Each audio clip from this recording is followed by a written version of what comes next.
ಅದ್ಭುತ ಮಕ್ಕಳು. ಒಂದು ಸುಂದರವಾದ ಊರು.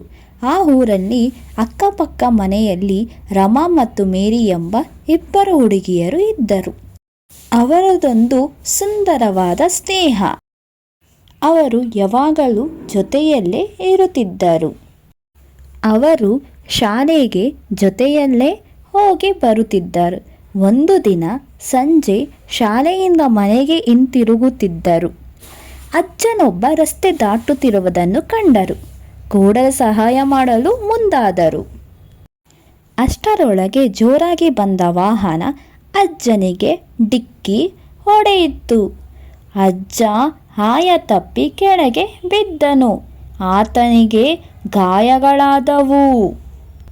ಅದನ್ನು ಕಂಡ ರಮಾ ಹಾಗೂ ಮೇರಿಗೆ ಭಯವಾಯಿತು. ಪೊಲೀಸರಿಗೆ ವಿಷಯ ತಿಳಿಸಬೇಕು ಎಂದು ಯೋಚನೆ ಮಾಡಿದರು. ಹಾಗೆಯೇ ಅವರ ಹತ್ರ ಇದ್ದ ಮೊಬೈಲನ್ನು ಎತ್ತಿಕೊಂಡು ಫೋನು ಮಾಡಿದರು. ಸಂಖ್ಯೆಯ 100ಕ್ಕೆ ಫೋನು ಮಾಡಿದರು.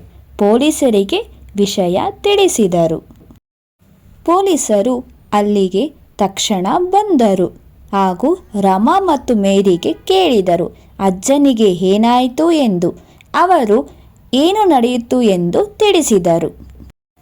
ಅಜ್ಜನನ್ನು ವಾಹನದಲ್ಲಿ ಕೂರಿಸಿಕೊಂಡು ಆಸ್ಪತ್ರೆಗೆ ಸಾಗಿಸಿದರು.